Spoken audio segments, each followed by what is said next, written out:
Okay, I have a real treat for you today with Dr. Steve Turley from Turley Talks. He has a YouTube channel with over 1 million subscribers where he helps people to figure out what's really going on in the news and to use common sense to make good decisions for you and your family and your faith and your freedom. Dr. Steve, thank you for being on today's show. It's wonderful to be back with you, Stephen. Thank you for having me. All right. Well, there's a lot of issues going on. There's never a slowdown in the news cycle. It is 24 hours a day. I can barely keep up with it. I'm sure you and your team feel the same way. But I wanted to jump right into a big question, and maybe we'll include Trump and DeSantis in this. But just this week, President Biden and former President Barack Obama each told the media what they believed was the biggest threat to America. Mm-hmm. And Biden said the biggest threat to America is white supremacy. And Obama said the biggest threat to America is a divided media that teaches us to hate each other. So I wanted to see if you and I could maybe unpack that because I hear a lot about white supremacy, and I don't know that that necessarily means just being a white person. But I can tell you, as somebody who would be considered Caucasian, it immediately hit me and was like, "Oh, wait a minute, what's going on here?" And then I do think that there is some truth to what Obama said, but I wanted to unpack that since you and I are in the news as well. Yeah, it's a fascinating question. I when I hear comments like that, my hermeneutic of suspicion, as we call it, just kicks into high gear and said, "How come they never blame themselves? That's the strange part. Do they blame everything else in the world except them and what they're doing?" There's a reason for that. And scholars do call it resentment politics. And the way politicians have used resentment politics for over 2,000 years, interestingly enough, it goes way, way back. The white supremacist comment was fascinating to me because every single major study out there shows that racism is at an all-time low. I mean, you take any racial indicator. Do you support interracial marriage, for example? If you ask people that in the 1950s and 60s, about 90% would say no, they don't support it.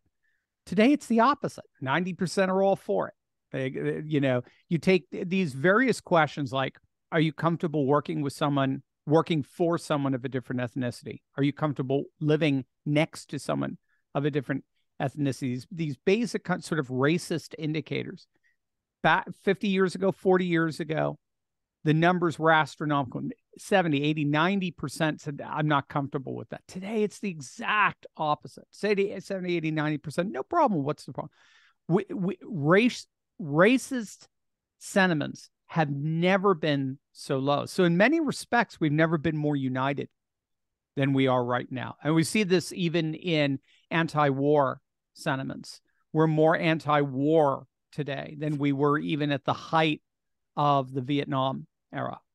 We're more united in our sense of we want to bring troops back home and we want to focus on our own issues and stop being the world's policemen. But you'll notice you would never, ever know those two stats from just listening to our politicians. You'd never know it. And that's because it signals, in many respects, a massive chasm between the people and the permanent political class in terms of our values, our interests, and our concerns. And so the permanent political class is doing what they've been doing for literally a couple of thousand years. They're instituting a form of what's technically known as resentment politics, the politics of division. So, and to understand that, I mean, it's not hard. I mean, our political elites for centuries have feared the very powerful, very threatening sentiment known as resentment because, they worry that once it reached a critical mass among the people, I mean, just ask Marie Antoinette what happens, right? And so what political elites have done over the centuries. And again, we see this going all the way back to classical Athens and Rome. What they tended to do was foster an internal unity among the people, the citizens, with the ruling class by creating a specter of a dangerous external enemy. All right. So that could be, it could be the Carthaginians, for example, for the Romans. It could be the Spartans for the Athenians, whatever it is. But you create an internal harmony, an internal concord by focusing on the discord of the enemy from without, the external enemy. What scholars have noted is since the 1960s, our politicians, particularly Democrats, but in fairness, the political class as a whole, found that they could even more effectively deflect resentment away from themselves if they divided the population focusing on an enemy from within. So in other words, politicians turned their attention away from an external threat and instead began focusing on internal threats, which transformed resentment into a tool for dividing the populace and diffusing resistance. So, and I, hate to sound partisan here, but I think for decades, the Democrats have been masters at turning what were once considered external threats, like illegal immigration, right? They've turned illegal immigrants into the victims, while at the same time demonizing their political opponents internally as xenophobes and racists and bigots worthy of being socially marginalized and ostracized. And you have to understand, for me, this is what made Trump so significant, because back in 2015, 2016, and throughout his entire presidency and since, what he did is he was relentless with re-aiming, as it were, the legitimate target for resentment back at the permanent political class. And that's why they hated him so much. I can't think of a time where he focused on an enemy within the nation. He did not divide us up between race. He did not divide us up in class. He didn't divide us up in even blue state and red state. What he did is he divided us up between people and the permanent political class, which is the exact divide that resentment politics were always meant to bury, lest you end up like Marie Antoinette. So where I think Obama has at least a semblance of a point, I would see these critiques as being much more reflective of the permanent political class's addiction to finding a way of dividing us, or at least finding a cause of our divisions outside of themselves, when in point of fact, I think they actually have a conflict of interest in that. They have a very definite interest in deflecting resentment away from themselves, because if it increases in mass, then it results in regime change. And so that's the term du jour. And so I think that's really more what you're seeing there than anything else. Yeah. My wife shared with me a study that she read where they had two different species of ants living in the same ant farm.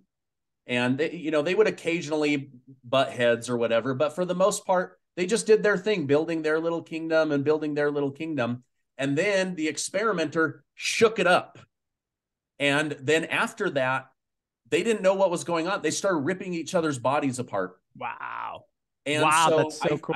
And I feel like we have 180 different ethnicities and countries living fairly harmoniously in the United States, which if you go to Germany, it's mostly Germans.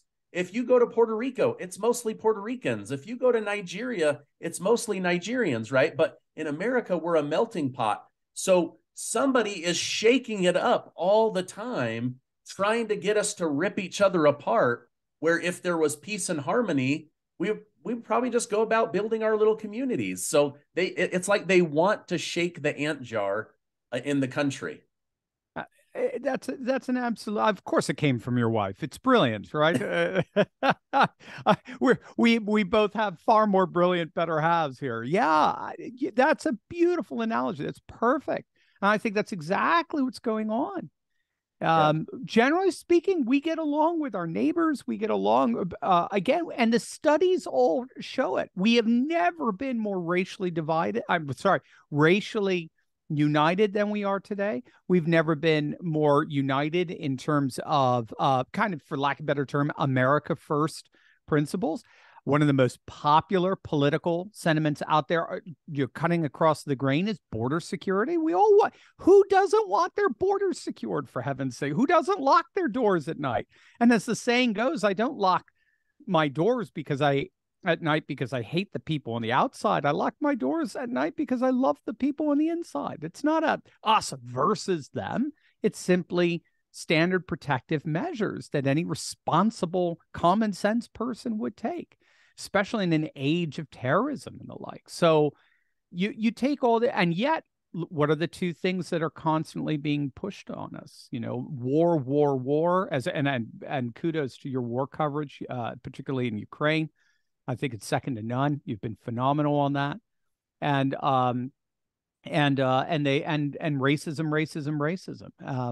When at a time when we could not be more united and more at odds with the permanent political class and their goals for military active military operations abroad. Yeah. So as you know, I don't know if you heard, but Tucker Carlson is not on the air at Fox News anymore. Who? Never heard. I personally didn't watch his show.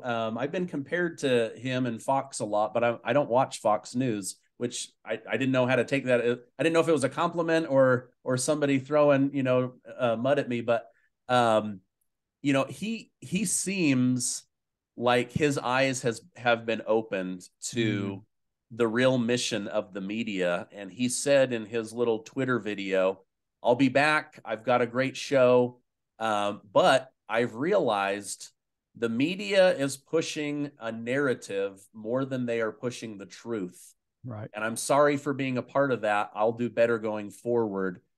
Do you think that he poses a real threat to the government narrative, the deep state narrative that the media has been running cover for decades? Absolutely. Yeah. It's huge. And this is largely because of the rise of the network society. It's a concept we talk a lot about on my channel, where populations like what we're doing right now, you're in Utah, I'm in Delaware, we can relate to each other, fairly intimately in many respects, totally disregarding our proximity to one another. So 19th century and 20th century society were they're known as mass society. That's where people had to gather together in massive conglomerate areas, because the society was structured in relation to proximity. So if you and I wanted to make it big in country music, we'd have to go to Nashville, or if we wanted to start a casino or something, we'd have to go to Vegas, or if we wanted to make some money on the stock market, we'd have to go to Wall Street, whatever. Today, with the rise of the internet, all of that has changed, and it's changed dramatically. I mean, just with the advent of remote work, we're already seeing that. We're living in a society where we're less and less dependent on proximity for our social networks. And what that's done is it's radically democratized information. Information doesn't gather at Rockefeller Center or at the CNN building in Atlanta or in the halls of the New York Times. Just think of how spatially specific all our newspapers are, from New York Times, Washington Post, LA Times, Chicago Tribune, all these cosmopolitan centers that aggregated these massive population centers.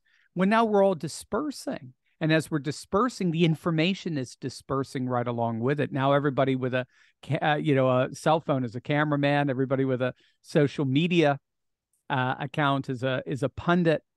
And that's radically, radically changing the way we're consuming information, because now what that means is we can fact check the fact checkers. That's the astonishing thing.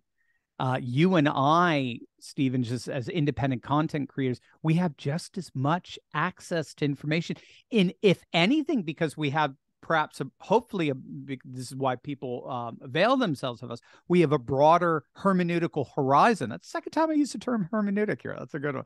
I have to look it up. Yeah, a broader interpretive horizon where we're trying to understand the world more broadly. Hence the success of podcasting, right?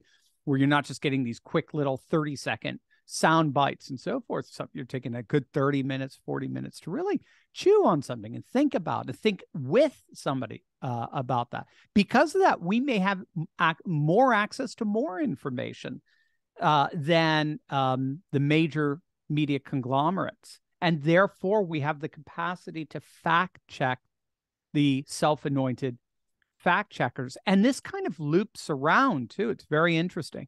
The more information gets democratized, the more we've lost trust in the legacy media, the mainstream media. Now, why is that? Well, I have a running theory on that. And that, because again, we've seen it for the last 20 years. Every major survey that's come out over the last 20 years shows the level of trust in the mainstream media just falling, just cascading downward. I think one of the latest ones I saw, it's about 2 years old, huge one by the AP, found there were only 6% of the population had a lot of trust in the legacy media. What's going on there? My running theory is simply that the more we know, the more information gets democratized, decentralized, right, from this kind of monopolized control. The more we could fact check the fact checkers. But the more we fact check the fact checkers, the more we find out how much they push narrative rather than news. And so the trust implodes more. So the more we know, the more we can hold them accountable. The more we hold them accountable, the more we find they betray us. And so the less we trust in them. And so it's a self-enforcing loop. And that's why I think the legacy media is going the way of the Jurassic Age. So yes, an independent Tucker is far, or an independent Stephen Gardner. You know, this is far more the trajectory of how we will be consuming, how we are and will be consuming news information than a Cronkite or Brokaw or Jennings, the old guard, as it were. That's why there's no, that they're a Jurassic breed. They really are. That there is no comparable Cronkite today because of the advent of the information age and the network society, where in effect we're all kind of our own little Cronkites. We can do our own research, and so then the key then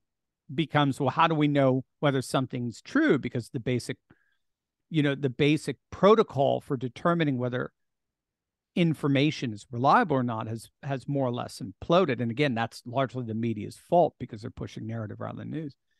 And that's where I think something like corroboration comes in. So if you can find the same thing being argued, but from two very, very different sources. And again, that's why I appreciate what you do, Stephen. I mean, you do draw from left and right, for lack of a better term, because we were talking before the broadcast here that, even just left and right isn't making, I mean, even that's just talk about going the way of the Jurassic Age, right? It's the political categories are getting redefined and recalibrated in all kinds of ways. But what I appreciate is you draw from a wide swath of sources, and then you come up with a common picture. And Jordan Peterson talks about this often. If two or more sources that are from, and platforms and so forth that are from very, very different vantage points are seeing the same thing, like Bill Mahr is seeing the same thing as, say, Steve Bannon. If they're seeing the same thing with regard to, say, Bud Light, then that's probably means you're over the target there. You're seeing something that's really there. It's independent particular perspectives. It may have a perspective. Well, it will obviously have a perspectival significance, but you're able to draw in on what's objectively there and have a very good sense of what's real, as opposed to what's propaganda and what's fabricated narrative, like the whole Trump Russiagate thing, or the Hunter Biden laptop was Russian disinformation nonsense. I mean, the media has just destroyed any semblance of credibility at this point. So we have no other. I mean, it's a very organic process. This is where I kind of disagree. This is where I disagree with Obama. I think it's a very organic process where we're moving into multiple sources of information that we could draw together into a coherent whole. And that's the neat thing with the information age and the network society. Yeah. Couple of things that have been shocking to me from the pandemic has been watching the common sense be broadcast by Joe Rogan, Russell Brand, Bill Mahr, people that were considered extremely liberal just a few years ago. Jimmy Dore, another one. Yeah. Jimmy Dore, yes. These four, very, very liberal. And then as Elon Musk says, I didn't move. Everything else is moving away from me. The Overton I'm window, the one staying the same. And yet their common sense is now being blasted as, oh, well, you must be a Trump lover or Republican. And they're like, no, I still very much disagree with a lot of their policies. But common sense tells me the government is not acting in our best interest. Common sense tells me the news is pushing a narrative versus the truth. Have you been shocked by the almost about face public approach to their news now? I have been, but I shouldn't have been. I mean, because we have some studies that show, and it's very predictable, but we have some studies that show this is a common occurrence among people who are traditionally on the political left. What we're finding in these studies is that wokeness is a radically divisive issue, obviously, right? Because it's very much related to that resentment politics of division. But ironically, it's dividing its own side of the political aisle, with wokeness being on the left.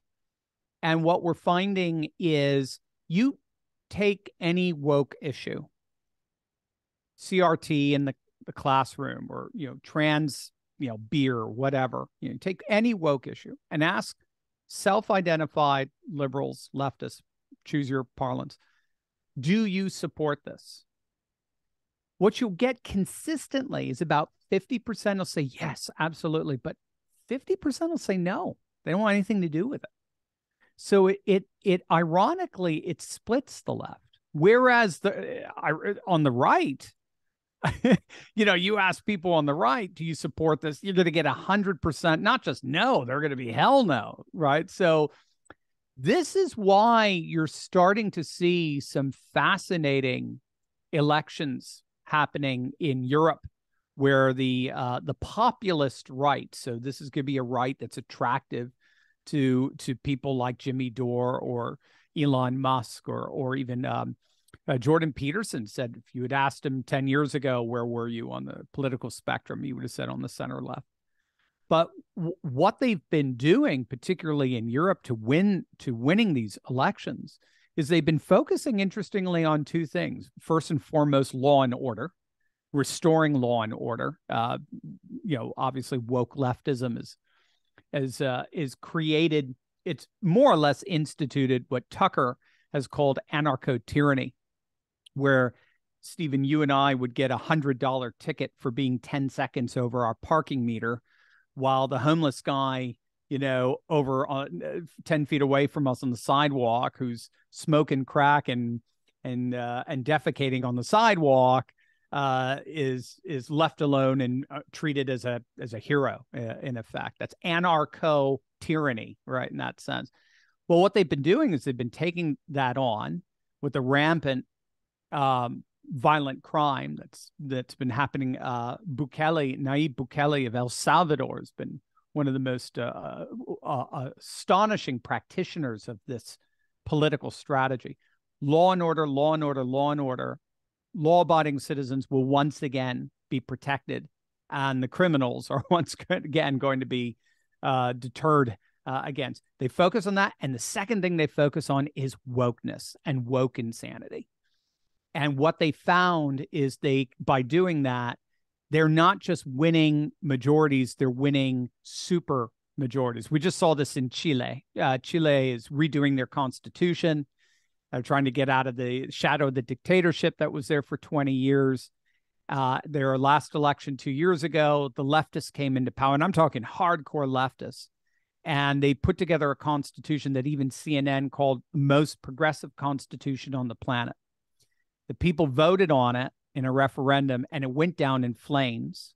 And then they decided to have a new vote for a new legislature that will produce their constitution. And the populist right won a super majority. They can do basically whatever they want of this constitution. And they ran on those two platforms. We're going to bring back law and order like they did in El Salvador, and we're going to get rid of all of this nutty wokeness.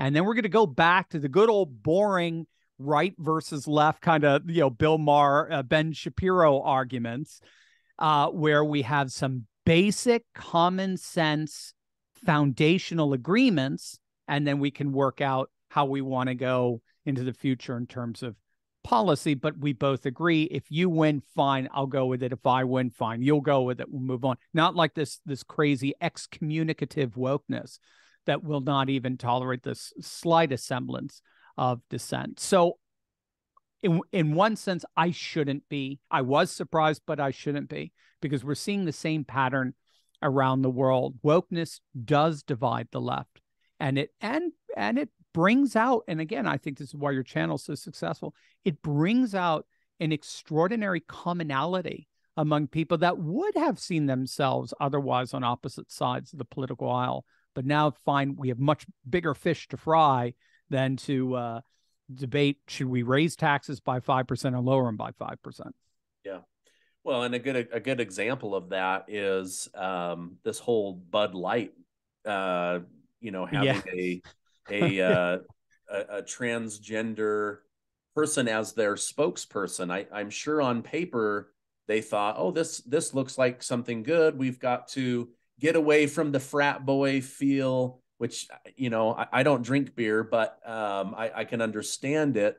And oh my goodness, the pushback. Meanwhile, Miller Lite's in the corner going, oh, I really hope they don't see our ad. And then it got brought to light in the last 72 hours. And now they're getting lit up online. And people are like, why can't you just sell beer? Sell beer. Yeah. Why does it have to be a political issue? Why does it have to be a gender issue? Why does it have to be are there men and women? Is there it's like people just want to drink beer. When I was growing up, again, I don't drink beer, but I have very fond memories of the Budweiser frogs at the Super Bowl. Yeah, it was iconic. It was a national icon. Yeah. Yeah. And then the Clydesdale horse. Yep. And the Dalmatian. And it's like, if somebody talks to me about beer, I think about family values, American values, hard workers, the truckers, just people putting in the work to keep America strong, keep the family strong. And people felt like this was an attack on something that should be like American values, family values, and it got turned upside down. I don't know. What are your thoughts on all of this? I think you're absolutely right. In terms of why they did it, I think, again, it's part of this growing national divide between the people and the permanent political class. I don't know if we ever talked about on your channel the phenomenon scholars talk about refutilization. How's that for a fancy schmancy term? But it's an easy concept. It's just it's a term that it's a term that captures the notion that more money and power is being amassed in the hands of fewer and fewer people than, quote, ever before. Very comparable to like we had the caste system in the medieval feudal era. So 5 years ago, 400 billionaires owned half the world's assets. Today, it's only 100. And we're seeing bankers and bureaucrats sharing a revolving door. Why is Barney Frank on Signature Bank's board? What does he know about banking? Oh, he doesn't have to know anything about banking. He's the one who wrote the regulations that we thought was regulating Signature Bank, when in point of fact, it was more or less Signature Bank writing the regulations for him. And because he passed it, helped to pass it, he gets this cozy seat on the board. I mean, we saw it with Burisma and Hunter Biden and all that sort of stuff. But we're seeing this unprecedented amount of power and wealth amassing in the hands of very, very few. At the same time, we're seeing a comparable kind of religious fundamentalism. Not unlike in the medieval period where it was enforced through a clerical class, now it's coming through a clerisy class, a university class, made up of a kind of woke fundamentalism of environment, gender, and race that's being shoved down our throats primarily through woke Inc. And why is that? Why is it going through our corporations? Because of this partnership between billionaires and bureaucrats. So I think refutilization goes a long way of being able to explain this massive divide between the values, interests, and concerns of the people and the values, interests, and concerns of this increasingly alienated political class. But I have another theory that even drills down a little deeper on this. Do we have time for that, Stephen? Yeah, go ahead. In that, I think there's a regional divide as well. It's not just a class divide, but it's a regional divide, sort of, and it goes, I think, even deeper than the blue state, red state divide. But it's a real divide between Bud Light consumers and their culture and the culture of our coastal elites, the corporate VPs. And of course, these two cultures are just growing increasingly alienated from one another. They don't even find each other intelligible. And my running theory actually draws from classical geopolitics. I'll get really nerdy on you here, but ancient geopolitics took spatial logics really seriously. And particularly, you may be familiar of sea powers versus land powers in geopolitics. The technical terms are thalassocracies versus teleocracies, drawing from the Greek.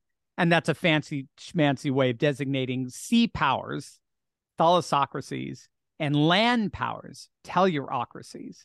And the interesting theory here is that the societies that are built on coasts by the sea tend to create very different cultures than those that are built in the heartland, like in Nebraska, right? Or in Utah, something like that. So land cultures generally are very fixed. They're very traditional. And that's because the land doesn't change. The land exemplifies a permanence that's often reflected in the culture. But sea-oriented cultures are very different, right? They're characterized by flux and fluidity, because the sea is constantly moving. They're constantly moving without a hard center. Interestingly enough, the term astronaut, right? The astra means star, but naut comes from the Greek nautos, which we get the word nautical from it, literally to float or to sail across the space, as it were. There's no center, no gravity. And so the politics that tend to derive from these two contrasting spaces, land and sea, are often very, very different. And so my running theory, because I think it fits in exactly with how you were describing it, my running theory here is that America's heartland, right, the space of patriots and patriot culture and Christianity and trucks and guns and country music, people in that culture are actually, and we know them, they're very tolerant, ironically, of wokeness, as long as wokeness stays on its side of the geographical divide, as it were, as long as it stays in LA, as long as it stays in Orlando and New York and so on. If Disney wants to go woke, go ahead, go broke. I could care less, right? If Hollywood wants to go woke, go ahead. I don't care. If Netflix wants us to go woke, go ahead. Nike, go ahead. NBA, go ahead. I don't give a rip. What we saw, Stephen, with Bud Light, just the way you explained it, what we saw with Bud Light is wokeness decided to try to invade the heartland. And that's where we saw the backlash. That's where you saw Kid Rock, taking out what I was the AR-15 or whatever, just blowing the cans to smithereens and so forth. The heartland collectively said, "Get the hell out! You're not coming into our space." And I even think that accounts for why people like Joe Rogan didn't originally get it. I don't know if you saw it. He cracked open a Bud Light beer and said, What do people even give a S about this? Come on, what's the problem? Rogan, until recently, was an LA guy. He was part of the coastal elite. Now he's in Austin, Texas, right? So, and I think he's since learned his lesson. But so I think we saw in Bud Light and now most recently in Miller Lite with the resurfaced commercial, I think we're seeing a real clash of civilizations inside our own nation. The coastal elites versus the heartland. And the coastal elites tried to invade the heartland with that refutilized fundamentalist woke ideology. And boy, did they get pushed out and pushed out hard. Yeah. I mean, corporations can do whatever they want, but they have to remember that people get to vote with their dollar. And if you cross too many of your people, like if you had a pie chart and you said, okay, the riches are in the niches, but if a niche is so absolutely tiny, I don't know. And so it's been fascinating to watch this hit. And people that I was not expecting to get into this conversation suddenly jumped into the conversation. And so, again, they can be tolerant, but when you ask them to pretend or that they're affected by their own language when they don't buy into somebody else's thinking, then I think that there is a clash. And I'll wrap this up, but I agree with you where there is a divide on the left. Last night I was in a room full of people that I know for a fact are Democrats. I love them. We have wonderful, deep conversations, theoretical space, religion. I love it, right? When the woke stuff came up, I was shocked how offended they were by it. Wow. And I was like, whoa, I did not expect this. And yet they were like, no, this makes no sense to me. They couldn't even relate. And yet they, again, very openly Democrat, no problem. But this clashed with their common sense. And they were like, I just can't pretend. I can't pretend for anybody. And I'm certainly not going to spend my money on something I don't agree with. So anyway, it was a fascinating evening last night. That and this sounds has been like it. Yeah, this has been a fascinating conversation. I hope my viewers have enjoyed it as much as I have. And if nothing else, their vocabulary grew by being in your presence. But I just want to. I did drop some zingers in this one, didn't I? Yeah, Steve? I know. I'm going to have to go back with a dictionary and rewatch this. But I'll be curious to see on the YouTube transcript what it does with some of those. Yeah, absolutely. Well, I appreciate you taking time out of your very busy schedule. It took us a couple of weeks to line up, and I'm grateful that we did. And I just want to say to my community, go check out Turley Talks, Dr. Steve Turley. Great information, lots of common sense thinking. And thank you, Dr. Steve, for being on today's show. Thank you, Stephen. My honor.